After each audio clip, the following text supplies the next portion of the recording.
एक हमारे पास ऐसा सामाजिक कोई संगठन भी नहीं है जो सामाजिक संगठन परिवर्तन लाए कि 2025 में हमें किसी सपोर्ट करना चाहिए। अब आप ये देखिए कि बाबा साहब डॉक्टर भीमराव अम्बेडकर साहब की स्टैचू पार्लियामेंट से हटाई गई, बहुत बड़ा आंदोलन भी दिल्ली में हुआ, परंतु क्या उस जंतर मंतर के आंदोलन पर क्या कोई ओबीसी, कोई माइनॉरिटीज, क्या कोई संगठन वहाँ मौजूद था? ये बहुजन समाज पार्टी है जिसने बाबा साहब का मान सम्मान और स्वाभिमान आज भी दिल्ली के अंदर, नोएडा में और लखनऊ में जीवित किया हुआ है। वरना इन लोगों ने तो पार्लियामेंट से बाबा साहब डॉक्टर भीमराव अम्बेडकर साहब की स्टैचू भी हटा के फेंक दी। स्पेशल कंपोनेंट प्लान होता है शेड्यूल कास्ट का कि बजट का 2% हिस्सा जो है शेड्यूल कास्ट के वेलफेयर के लिए खर्च किया जाएगा, उनके लिए स्कूल बनेंगे, उनके लिए कॉलेज बनेंगे, उनके बच्चों को बाहर भेजा जाएगा। दिल्ली सरकार जो अपने आपको छाती पीट के सबसे बड़ा रहनुमा शेड्यूल कास्ट का करती है, उसने स्पेशल कंपोनेंट प्लान सबसे पहले बंद किया, बच्चों के लिए फ्री एजुकेशन बंद की। आप ये बताइए ना, बिजनेस में आप कितने लोगों को लाए हैं, आपने कितने हमारे नेता पैदा किए हैं? क्या कारण है भारत के अंदर लगभग 2 लाख यूट्यूब चैनल और शेड्यूल कास्ट का आज तक एक भी 10 मिलियन क्रॉस नहीं कर पाया?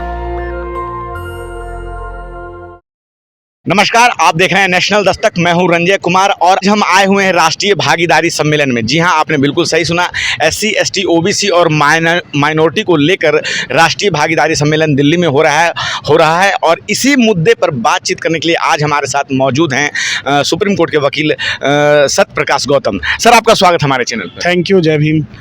सर, क्या कहना चाहेंगे, ये जो आप लोगों ने सम्मेलन किया है, इसका उद्देश्य क्या है? देखिए, राष्ट्रीय भागीदारी एक जो सम्मेलन ये किया गया है, इसका मुख्य उद्देश्य है कि दिल्ली के अंदर किसी प्रकार SC, ST, OBC माइनॉरिटीज़ को एक जगह लाया जाए और लाकर कोई सामाजिक क्रांति या राजनीतिक परिवर्तन की शुरुआत की जाए। अब सवाल उठता है कि इस आंदोलन की ज़रूरत क्या पड़ी? अब आप ये देखिए कि दिल्ली के अंदर कोई भी बहुजन समाज की पार्टी जो है वो शायद बहुत अच्छा रिजल्ट नहीं ला पा रही है, परंतु आप ये देखिए कि एक हमारे पास ऐसा सामाजिक कोई संगठन भी नहीं है जो सामाजिक संगठन परिवर्तन लाए कि 2025 में हमें किसी सपोर्ट करना चाहिए, किस पार्टी की विचारधारा को हमें सपोर्ट करना चाहिए, क्या SC, ST, OBC माइनॉरिटीज़ मिलकर रियल बहुजन बना पाएंगे?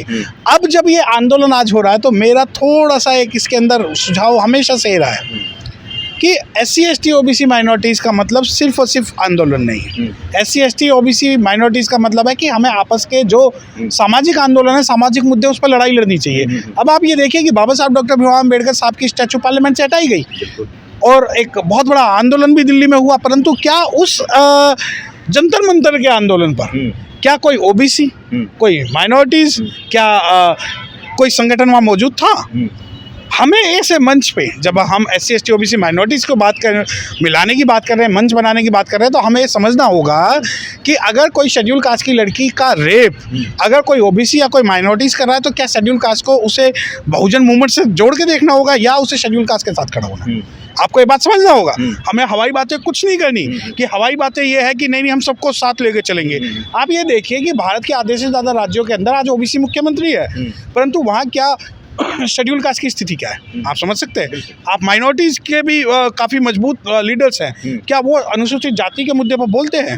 अब जब राष्ट्रीय भागीदारी मोर्चा या आंदोलन की जब बात है तो ये हमें इस प्रकार तैयार करना होगा कि ये सभी के हितों की बात करें और ये बात करें, संविधान की बात करें। और ऐसा नहीं है कि हमें व्यक्तिगत, देखिए जब तक हम अपने व्यक्तिगत हित नहीं त्यागेंगे, चाहे वो SC हो, चाहे ST हो, चाहे OBC हो, माइनॉरिटी हो, हम कोई भी बहुजन संकल्पना या 85 की संकल्पना को साकार नहीं कर सकते। तो आज जो डिस्कशन है, आज आप यहाँ देखिए कि SC भी है, ST भी है, OBC भी है, माइनॉरिटीज़ भी है, बहुत सारे इंटेलेक्चुअल लोग इकट्ठे हुए हैं। तो मेरा सुझाव ये है कि सभी लोग अगर इस बात पे चर्चा करें कि भविष्य में एक आंदोलन खड़ा किया जाए तो किस प्रकार किया जाए, तो काफ़ी बेहतर इससे रिजल्ट निकल सकता है। सर, आप लोग जो ये राष्ट्रीय भागीदारी सम्मेलन कर रहे हैं SC, ST, OBC और माइनॉरिटी को लेकर, तो ये एक सामाजिक संगठन है या एक राजनीतिक संगठन है? हम इसे क्या माने? देखिए, अभी तक जैसा मेरा विचार है, क्योंकि मैं भी आज पहली बार इस सम्मेलन में आया हूँ, अभी तक हम एक 1 मिनट इंटरप्ट कर रहे हैं, सॉरी।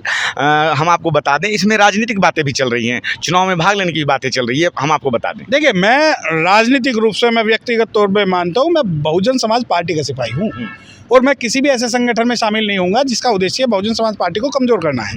परंतु अगर सामाजिक कोई भी संगठन होगा तो सामाजिक लड़ाई में मैं उसके साथ रहूंगा। अगर राष्ट्रीय भागीदारी आंदोलन की जब बात है तो मैं इसमें शामिल हूँ सामाजिक मूवमेंट को लेकर। राजनीति मेरी क्लियर है, राजनीतिक मैं अपने नेता को जानता हूँ, राजनीतिक रूप से मुझे पता है कि मेरा सर्वाइवल कहाँ है, कि जो पार्टी भारत के अंदर बहुजन प्रतिनिधियों को जिन्होंने पैदा किए और जो आज लड़ाई लड़ रही है, मैं उसे नहीं छोड़ सकता। मैं किसी भी ऐसे संगठन या आंदोलन का पार्ट नहीं हो सकता जो किसी भी प्रकार से बहुजन समाज पार्टी को कमज़ोर करें। मैं यहाँ हूँ क्योंकि मैं सामाजिक व्यक्ति हूँ, मैं यहाँ हूँ कि समाज को एक जुड़ने की आवश्यकता है, और मैं यहाँ हूँ तो सिर्फ ये मैसेज देने के लिए हूँ कि अगर SC ST OBC माइनॉरिटीज़ हमारे साथ आके सामाजिक क्रांति को करेंगे या लड़ेंगे तो मैं साथ रहूँगा। सर आपने बातचीत में बहुजन समाजवादी पार्टी के बारे में बात की, लेकिन अब जब हम लोगों से बातचीत कर रहे हैं तो कुछ लोगों का कहना है, या बहुत लोग इस बारे में बात कर रहे हैं कि बहुजन समाजवादी पार्टी अब तो ख़त्म हो गई है, ना लोकसभा में ना राज्यसभा में, तो इस तरह से जो है अब उनके विधानसभा में भी नहीं है, बहुत कम है।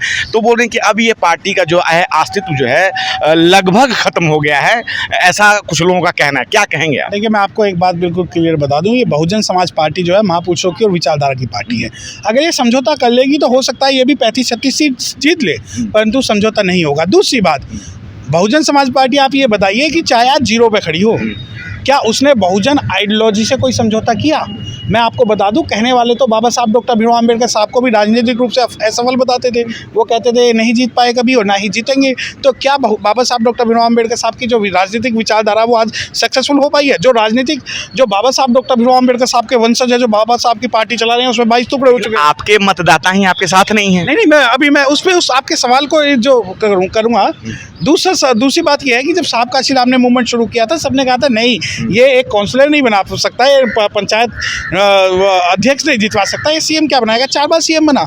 आज हो सकता है कि हम विधानसभा में 1 पे हो और लोकसभा के अंदर 0 पे हो, परंतु मैं बता दूं कि पूरे भारत में तुम्हारी जीत से ज़्यादा चर्चे हमारे हार के, तुम्हारी जीत से ज़्यादा चर्चा हमारे हार की है। इंडिया वाले कहते हैं कि NDA इसने जिताया, NDA कहते हैं कि इंडिया इसने जिताया। और मैं बता दूं कि जो भारत के अंदर अगर अनुसूचित जाति और OBC के जो सबसे ज़्यादा अगर किसी लीडर पैदा किया तो बहुजन समाज पार्टी ने किए हैं। आप ये कहते हैं कि नहीं आपके वोटर्स ये कहते हैं, आपके वोटर्स वो कहते हैं, आपके नेता नहीं है, फलाना ढिमकाना। मैं आपको बता दूँ, कल तक जो है ये लोग आकाश आनंद को नहीं पहचानते थे। जैसे आकाश आनंद को उत्तराधिकारी बनाया गया, इन्होंने बहन जी को परिवारवाद का आरोप लगाया। जैसी बहन जी ने आकाश आनंद जी को पार्टी से निकाला, इन्होंने कहा कि भाई ये तानाशाही हो गई। और अब जब दोबारा पार्टी में लाए हैं तो इन्होंने कहा कि भाई मैच्योरिटी वाला सवाल। तो ये वो लोग हैं जिन्हें आपका कोई भी एक्ट जो है वो पसंद नहीं आएगा। दूसरी बात, आपने सवाल पूछा कि आपके वोटर्स आपके साथ नहीं है। आप तथ्य और डाटा के आधार पर मैं बता दूं कि पूरे भारत के अंदर आज भी हम 1% वोट लेके बैठे हुए हैं। जानते हैं 1% वोट का मतलब? 1% वोट का मतलब है अगर भारत के अंदर 150 करोड़ की जनसंख्या है तो 1.5 करोड़ जो लोग हैं वो बहुजन समाज पार्टी के साथ हैं। दूसरी बात, आप कहते हैं कि उत्तर प्रदेश के अंदर हम 9% वोट बैंक लेके बैठे हुए हैं, तो आप कहते हैं कि आपके वोटर साथ नहीं है। अरे वोटर्स अगर हमारे साथ ना होते ना, ये जो लोग हैं ये हमें निस्तनाबूद कर देते। अब आप ये देखिए कि बहुजन समाज पार्टी की आपके चैनल के माध्यम से कह रहा हूँ, नेशनल दस्तक के माध्यम से कह रहा हूँ, ये बहुजन समाज पार्टी है जिसने बाबा साहब का मान सम्मान और स्वाभिमान आज भी दिल्ली के अंदर, नोएडा में और लखनऊ में जीवित किया हुआ है। वरना इन लोगों ने तो पार्लियामेंट से बाबा साहब डॉक्टर भीमराव अम्बेडकर साहब की स्टैचू भी हटा के फेंक दी। किसके अंदर दम था?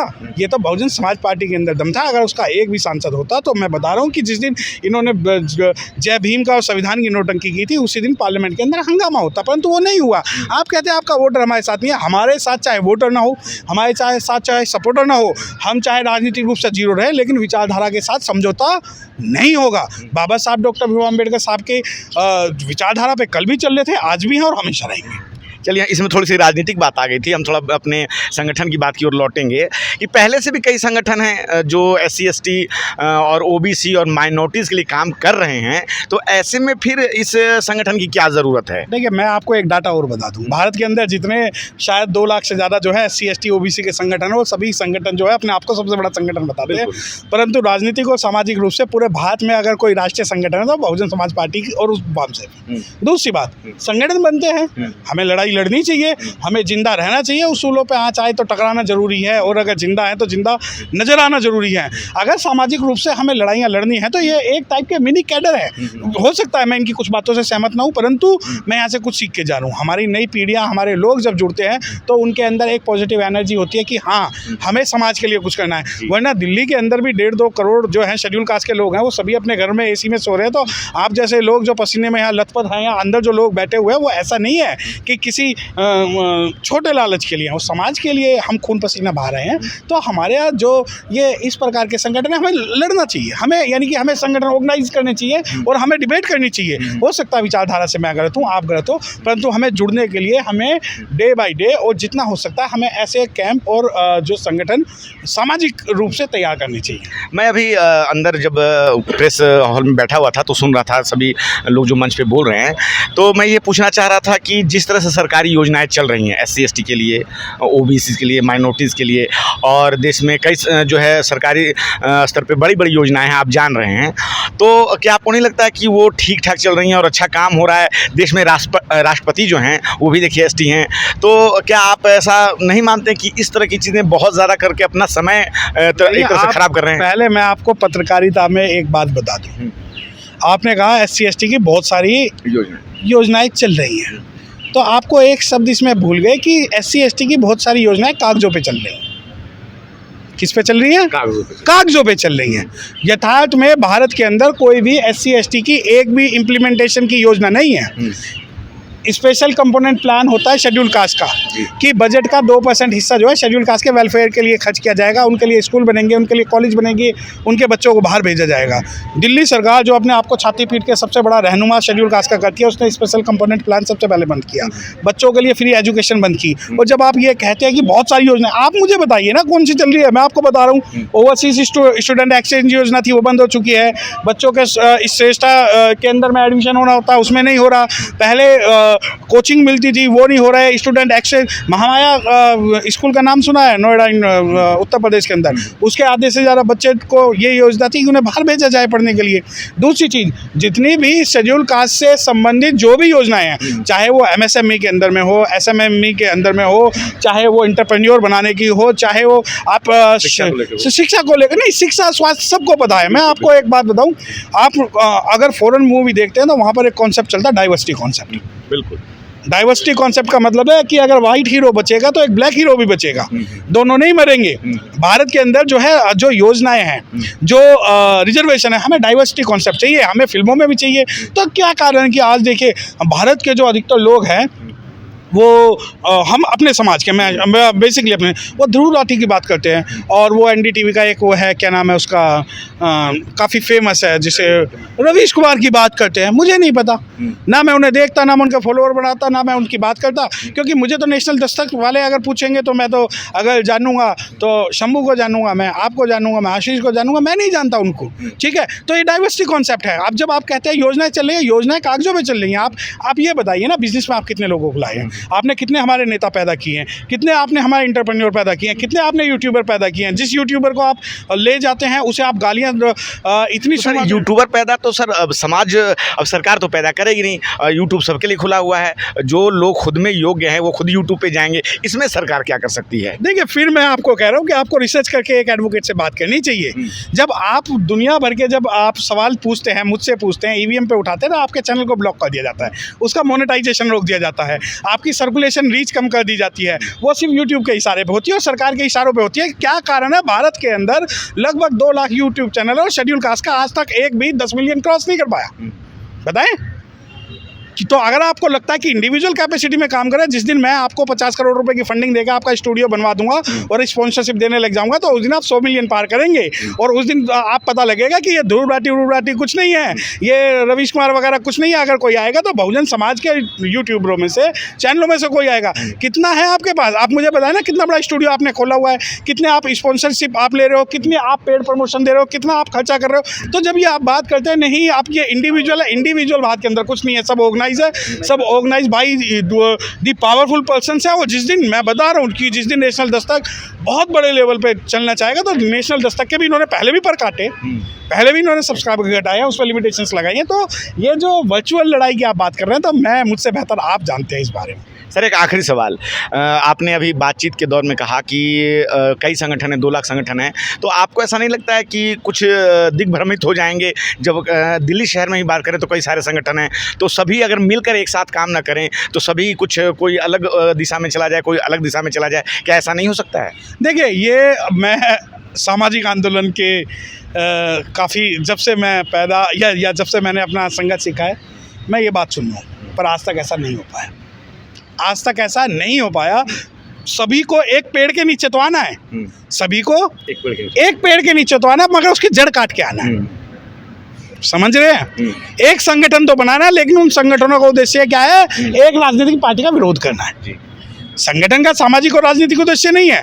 अब आप मैं कहता हूं कि मैंने एक संगठन बना लिया, ABC नाम से एक संगठन बना लिया, मैं बहुत बड़ा संगठन बना लूंगा, तो मैं हो सकता है मैं उत्तर प्रदेश से मैं टिकट मांग लूं, मैं दिल्ली से टिकट मांग लूं, मैं बिहार से टिकट मांग लूं। संगठन बनाने का उद्देश्य यह है कि मुझे टिकट मिल गया, मैं वहां बैठ जाऊं। आप ये बताइए ना कि आप कहते हैं कि बहुत सारे संगठन हैं और ये एक पे नहीं। मैं आज ये मानता हूँ, देखिए पहली बात कि बुरा जो ढूंढन मैं गया तो बुरा ना मिलिया कोई, जो तन झाका अपना तो मुझसे बुरा ना कोई। मेरे घर में आग लगी है तो सबसे पहले मैं उसे बचाऊंगा। पहले शेड्यूल कास्ट की बात करूंगा, शेड्यूल कास्ट के संगठनों की बात करूंगा, उनके एक राजनीति की बात करूंगा, उनके सामाजिक संरक्षण की बात करूंगा।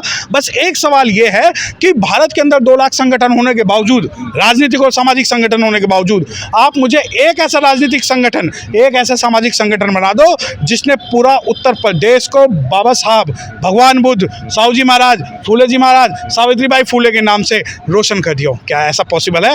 ये तो आपको मैं बता दूं, ये तो बहुजन समाज पार्टी नाम का एक संगठन है जिसने हमारी अस्मिता बचाई हुई है। वरना ये दिल्ली और NCR वाले लोग बाबा साहब को ऐसे ढूंढते कि जैसे गधे के शीशे सींग, क्योंकि बाबा साहब पार्लियामेंट से तो हटा दिए गए हैं। अब मेरे पास क्या चारा है कि कम से कम मैं जाऊंगा तो बाबा साहब को प्रणाम करने जो है नोएडा जाऊंगा। चलिए, हमारी शुभकामनाएं आपके साथ है, आपके संगठन के साथ है। आपने हमसे बात की, बहुत बहुत धन्यवाद। थैंक यू, जय भीम। तो आपने सुना सत्यप्रकाश गौतम जी को, जिन्होंने अपनी बात की कि राष्ट्रीय भागीदारी सम्मेलन चल रहा है SC ST OBC को लेकर दिल्ली में, और इनके उद्देश्य साफ है कि SC जो समाज है वो हम उसका कैसे उत्थान करें। क्या है आपकी राय इस पूरे बातचीत पे? आप अपनी राय हमें कमेंट बॉक्स में जरूर बताएं। मैं रंजय कुमार, कैमरामैन श्रवण के साथ, नेशनल दस्तक। धन्यवाद। नेशनल दस्तक की आपसे गुजारिश है कि अगर इसको बचाना चाहते हैं तो नेशनल दस्तक को सब्सक्राइब करने के लिए रेड कलर के सब्सक्राइब बटन को दबाएं, फिर बेल आइकन की घंटी दबाएं।